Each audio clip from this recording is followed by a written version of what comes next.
Sa ospital ng labanan sa border town, mukhang dumating na ang oras ni Nana na mag-mature. Lahat ay nag-aabang ng may kaba habang nakahiga siya sa kama, nagtatanong kung mamamatay na ba siya. Agad siyang pinapalakas ng loob ng prinsipe at ng iba pa, nang may mga ngiti sa kanilang mga labi, sinasabi na magiging maayos ang lahat. Ipinapaliwanag nila na dahil sa araw-araw niyang pagpapakawalan ng mahika, hindi ito magpapasama sa kanya. Hinahaplos ni Wendy si Nana at sinasang-ayunan ang mga sinabi ng ating bayani. Ang nag-aalalang ama ni Nana ay lumapit at hinihikayat siyang pisilin ang kanyang kamay kung sobrang sakit na ang nararamdaman niya.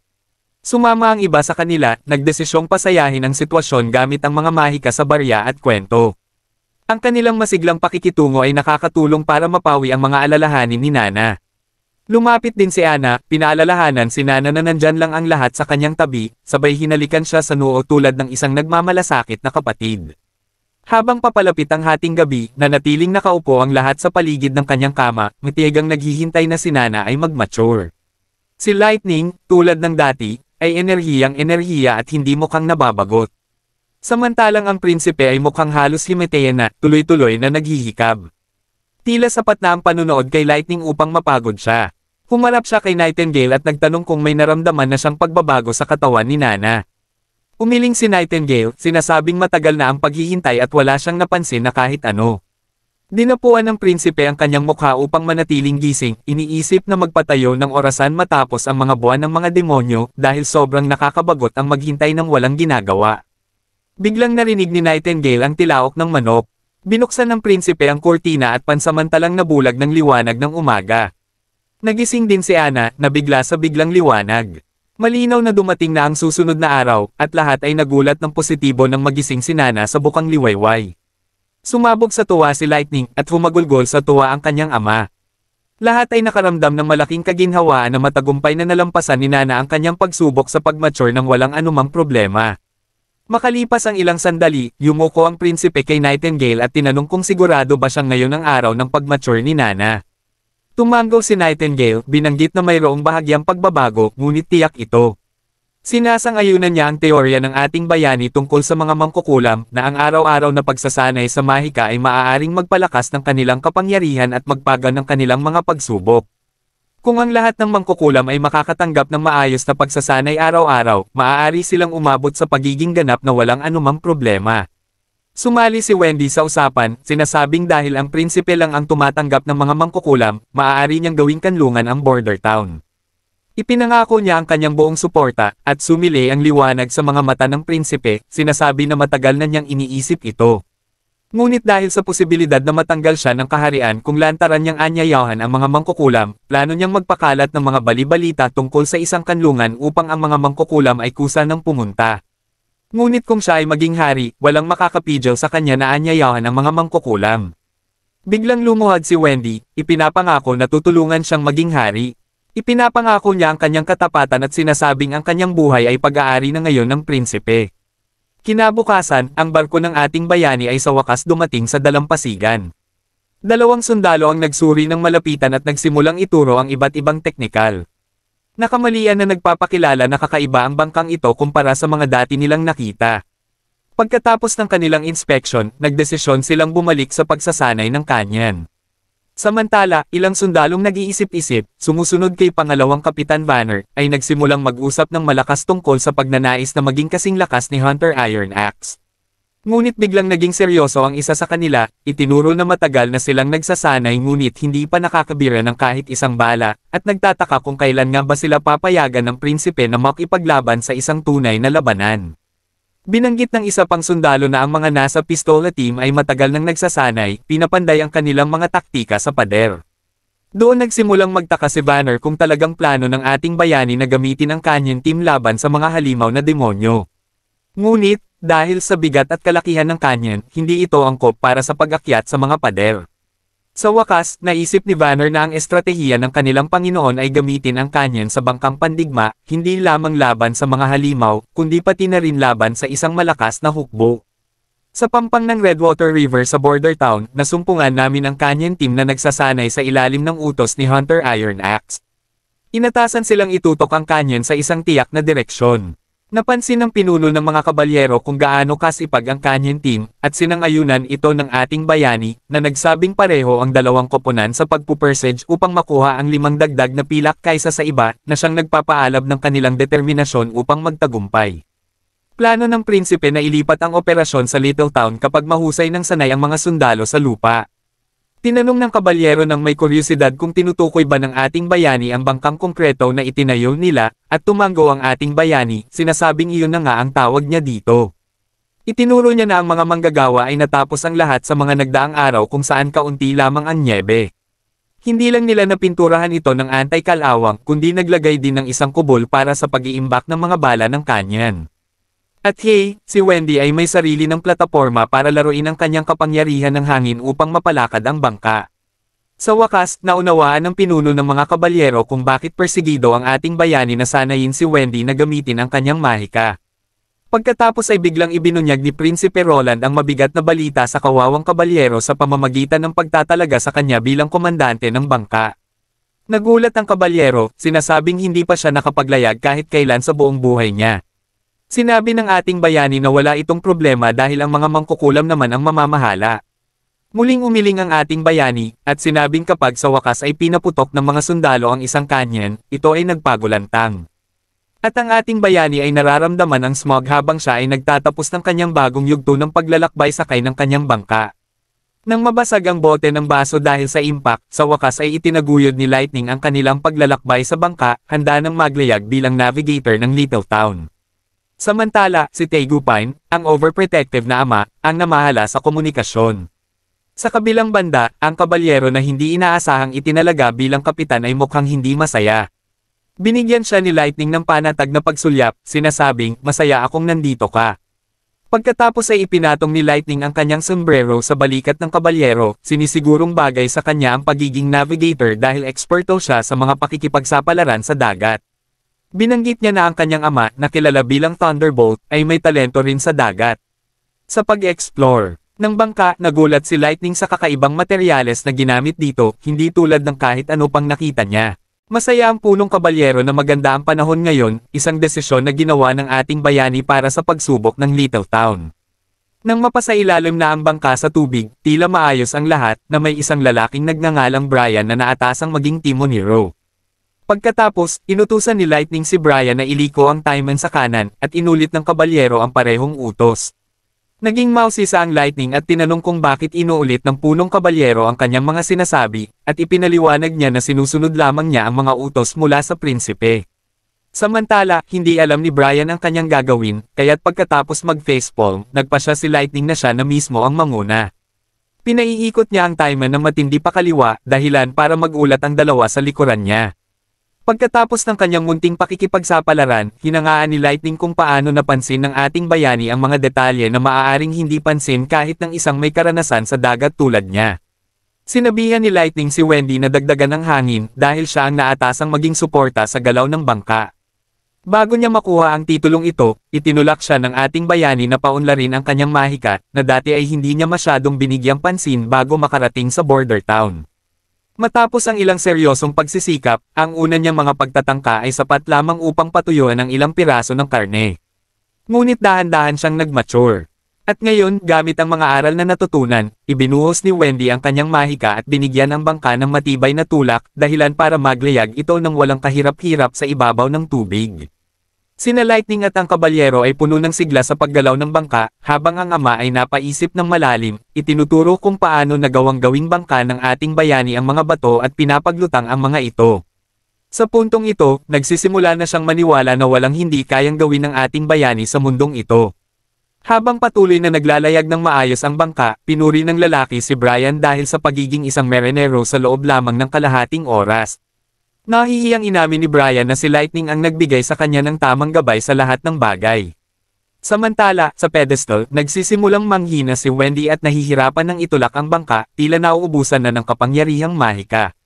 Ngunit tinanggap niya ito bilang isang hamon, itinulak ang kanyang mga limitasyon na may layuning tumagal hanggang makarating ang bangka sa pampang. O, iyon ang akala niya. Nagsimulang mawala ng malay si Wendy, kaya't agad na iniutos ni Lightning sa lahat na itabi ang bangka dahil nagkasakit na si Wendy. Nang may lapag na ng lightning si Wendy, natuklasan nilang ang buong katawan niya ay nababalutan ng malamig na pawis, na maaaring magpatay sa kanya. Pinagalitan siya nila dahil hindi niya ipinaalam ang kanyang kalagayan ng mas maaga. Ngunit tila ang kanilang streak ng swerte ay nagbago na dahil bumangga din ang kanilang bangka sa ilang mga bato na nagdulot ng pinsala. Sumigaw ng mga utos ang kapitan, iniutos kay Lady Lightning na ihatid si Lady Wendy pabalik sa kastilyo habang inuutusan ng iba na manatili at tipunin ang mga layag. Habang mabilis na umalis si Lightning kasama si Wendy, kitang-kita sa kapitan ng nasirang bangka ang kanyang pagkadismaya. Pinagnilayan niya na bagamat hindi ganap na bigo ang kanilang pagsubok sa Little Town, hindi rin ito ganap na tagumpay. At least, natukoy nila ang dalawang kritikal na issue. Ang isa ay medyo nakakagulat sa kanya dahil medyo mas mahina siya kumpara sa kanyang mga kaibigan. Marami siyang tanong na kailangang sagutin, panatilihing mainit si Lady Wendy sa pedestal at gawing shockproof ang bangka. Samantala, pabalik sa bayan, isang karwahe ang naglalakbay sa isang desyertong kalsada. Ang nagmamaneho ng karwahe ay isang lalaking may isang paa, at sa loob ng karwahe, makikita ang isang pari na binubugbog ang isang batang babae. At tila hindi nag-iisa ang batang ito sa karwahe. Hindi maiwasan ng driver ng karwahe na maawa sa mga batang babae, kahit na ang lalaki sa loob ng karwahe ang tila tanging pag-asa nila. Kung wala siya, malamang na nagyelo na ang mga batang ito sa kalye. Nang bumaba ang lalaki sa karwahe, tinanong ng driver kung sila ba ay mga ulila mula sa Wolfheart Kingdom. Tumanggaw ang pari, ipinaliwanag na tinatanggap ng mga simbahan sa kaharian ang mga bata kapag nagkukulang ang pagkain at damit. Dahil sa ngayon, 10 beses na ang dami ng mga bata na tinatanggap ng simbahan, nagpapasalamat ang pari na may isang driver na tulad niya na maaasahan. Nagpapasalamat sa trabahong nagbibigay ng malaking kita, pinahahalagahan ng driver ang pagkakaroon ng 20 silvers para ihatid ang mga ulilang ito. At dahil wala siyang isa sa kanyang mga binti, ang pagmamaneho ng karwahe ay bagay na bagay sa kanya. Hindi alam ng driver na ang mga batang ito ay hindi ordinaryong mga ulila, sila ay mga mangkukulam. Kaya't napakagalante ng bayad sa kanya ng pari. Ngunit hindi ito ipinahayag ng pari at inutusan lamang ang driver na magpatuloy ng walang tanong at nangako ng bayad pagdating sa paruroonan. Nang huminto sila sa isang hotel para kumuha ng pagkain, sinabi ng pari sa isang babae na may dala siyang mga batang alaga para kanyang alagaan. Habang ipinaparada ng masamang lalaki ang mga batang babae na parang kalakal, hindi kayang panuorin ng driver ng karwahe ang kanyang kliyente na pagsamantalahan sila para sa pera. Isinasara niya ang mga kortina, hindi matanggap ang tanawin ng kanilang pang-aalipusta. Lumilipat ang eksena kay Arsobispo Maine na bumababa sa isang malawak na underground chamber. Muli, kinahangaan niya ang tanawin, kinikilala na kahit ilang beses na siyang bumisita, ang kaluwalhatian ng dome ay hindi pa rin nagmimintes na ipagkamanghan niya. Sinasabi ng Arsobispo na ang dome na ito, na tinawag niyang isang likas na likha, ay tiyak na gawa ng Panginoon. Ipinaliwanag ng Arsobispo na habang ang simbahan ng Hermes sa itaas ng lupa ay sumisimbolo ng pagiging matatag, ang mabigat na binabantayang kalaliman ng Hermes Dungeon ay maaaring tunay na puso ng simbahan. Pagpasok niya sa misteryosong pasilidad, isang kabalyero ang naggabay sa pari papalalim sa mga kalaliman nito. Habang naglalakad sila, nalaman natin na ang mga kabalyerong ito ay matatag na mga hound, pinarangalan ng mga tahanan sa mga tunnel na ito bilang gantimpala sa kanilang katapatan. Ang anumang disiplina sa mga pinakamatatag na miyembro ng simbahan ay pinarurusahan ng mabigat, kadalasan ay nauuwi sa habang buhay na pagkakulong sa mga kulungang binabantayan nila. Ang iba pang mga tunnel ay naglalaman ng mga aklatan na puno ng mga panitikan ng simbahan, mga dokumentong pangkasaysayan, at partikular, ang bilangguan kung saan nagtatapos ang mga mapalad na kriminal sa habang buhay na pagkakakulong.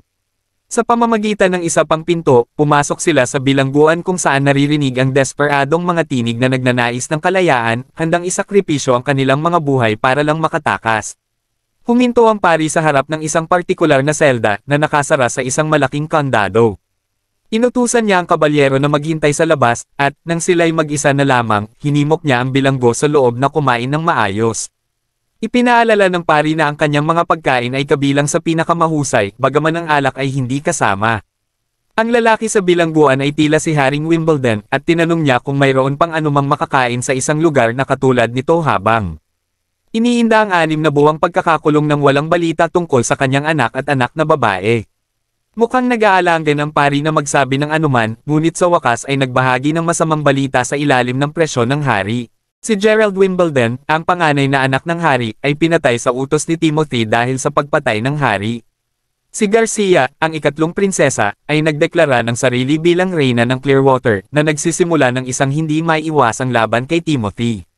Tungkol naman sa ating bayani at sa ikalimang prinsesa, buhay pa sila, ngunit walang mahahalagang balita na maibabalita. Lubos na nabigla ang matandang hari sa balita tungkol sa kanyang panganay na anak.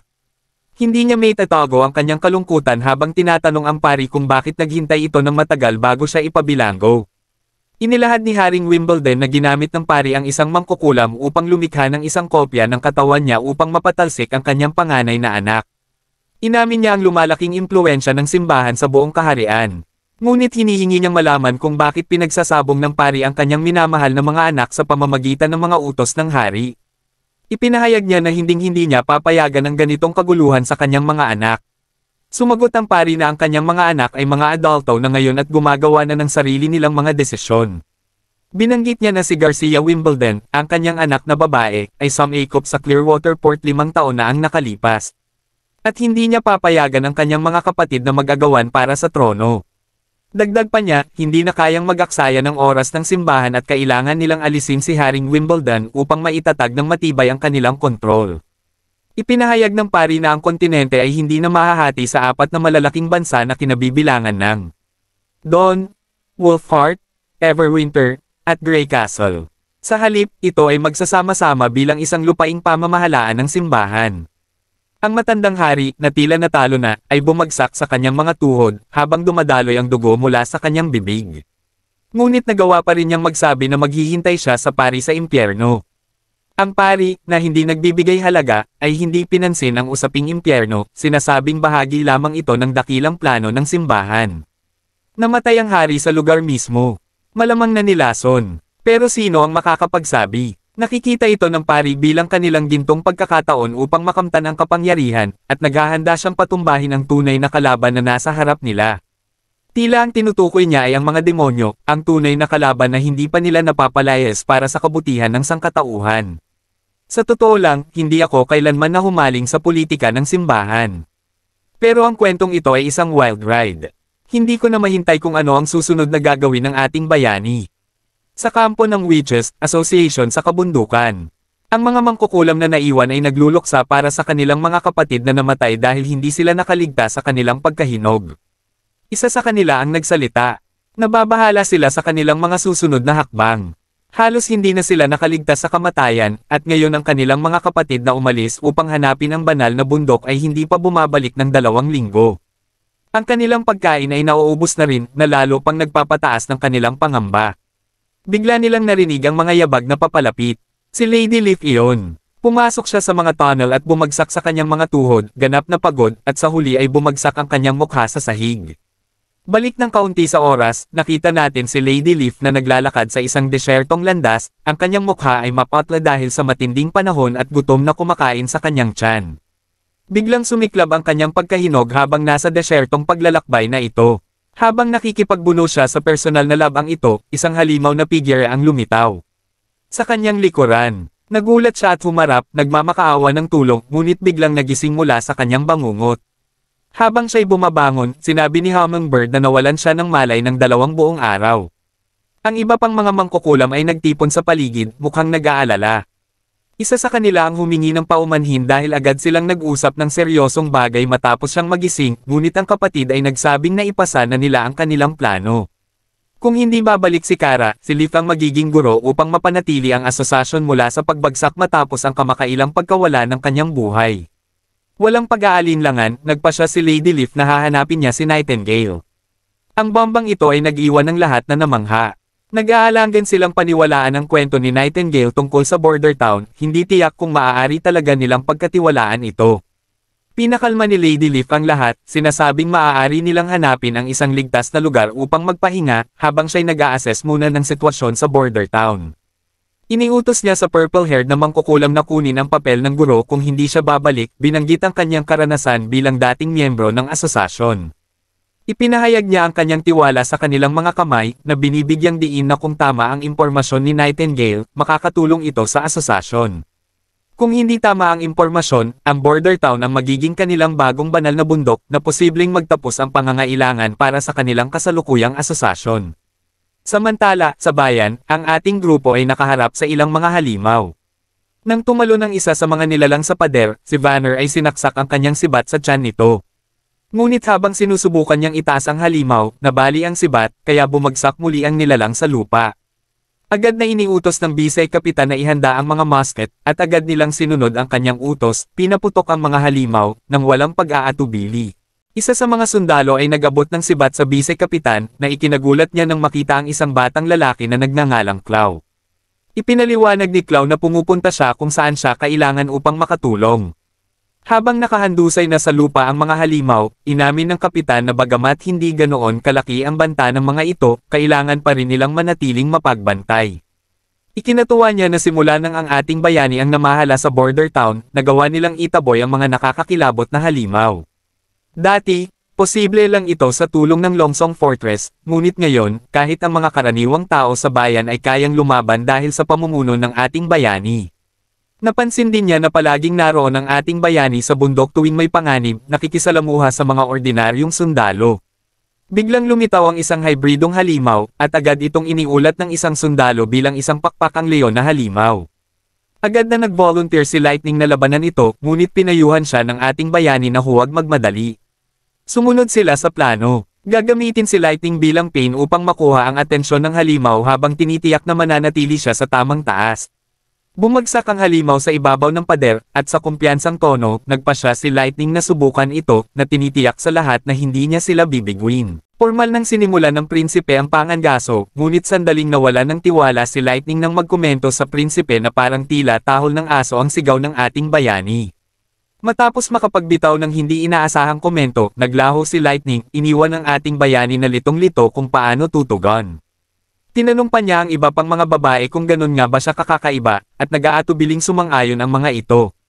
Sinabi ng prinsipe sa mga babae na sundin ang plano at manatiling ligtas, at tumanggo sila sa pagsang-ayon. Sa isang ngiti, tumangala ang prinsipe sa langit, natutuwa na ang lahat ay ayon sa plano. Samantala, lalong nagagalit ang halimaw habang ang malikot na si Lightning ay patuloy na binabato ito ng mga maliliit na bato. Iniinsulto niya ang halimaw, at gumanti ito ng isang malakas na sigaw. Nagmamadali siyang nagtatakbo sa paligid ng halimaw, tila naglalaro ng taguan sa isang dambuhalang pusa. Nainis ang halimaw at pinukpok ang lupa ng buong lakas, ngunit tila nag-e-enjoy pa rin si Lightning sa laro.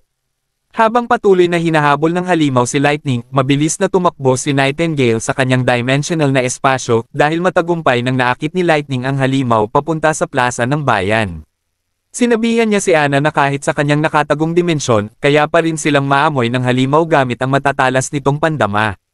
Kaya't binalaan niya si Ana na mag-ingat sa paglapit gamit ang kanyang apoy na may 5 metrong radius, na binigyang diin na mayroon lamang silang isang pagkakataon upang pabagsakin ang halimaw at hindi sila pwedeng magkamali. Samantala, patuloy pa ring naglalaro ng taguan si Lightning kasama ang leon, na lalong nagagalit sa walang tigil na paghabol sa kanya. Nang makita ng mga babae ang kanilang pagkakataon, agad nang umaksyon si Ana. Pagkakita sa leon, agad silang bumalik mula sa dimensyon at agad na pinakawala ni Ana ang kanyang berdeng apoy na ubod ng init.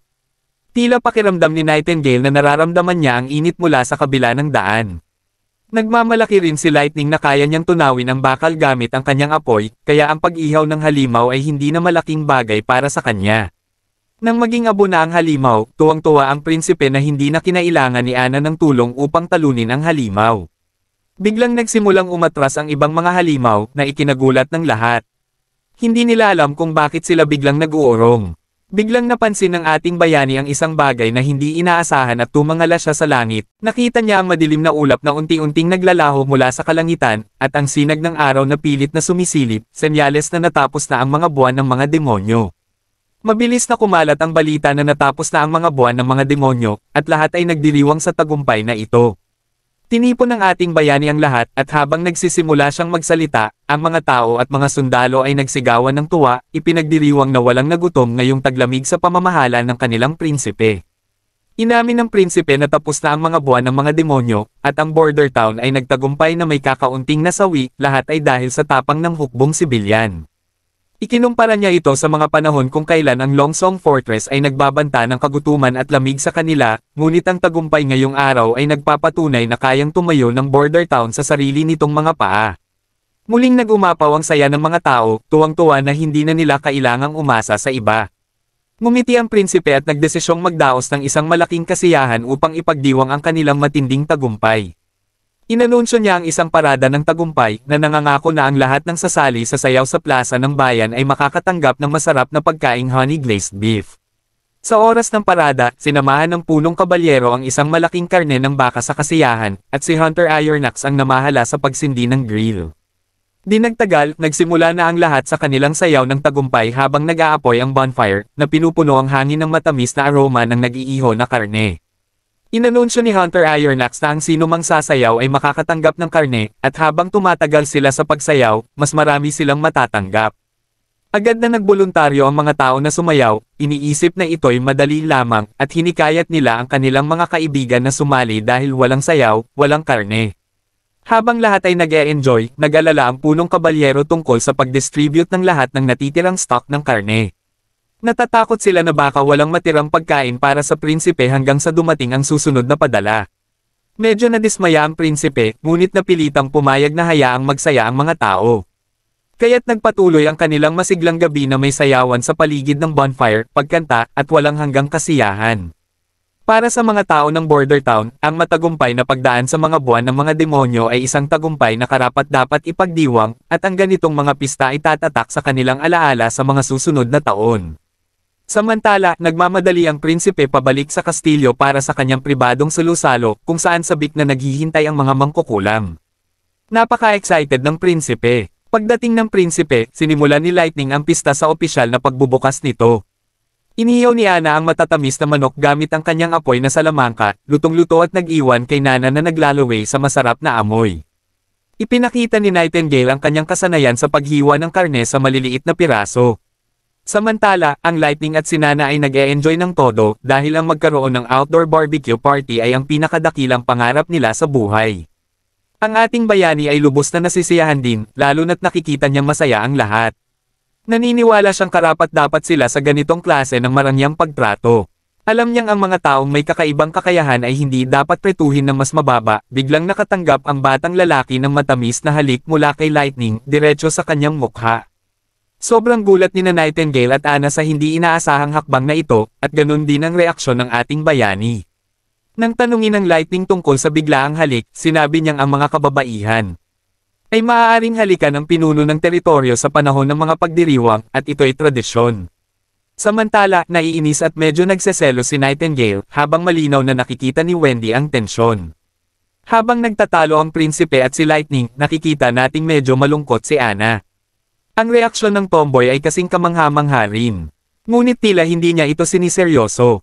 Marahil ay interesado rin siya, malamang dahil gusto rin niyang halikan ang prinsipe. Pagsapit ng hating gabi, nakakaramdam ng hilo ang ating bayani dahil sa sobrang pag-inom. Biglang bumalik ang ulirat niya nang makita si Ana sa malayo.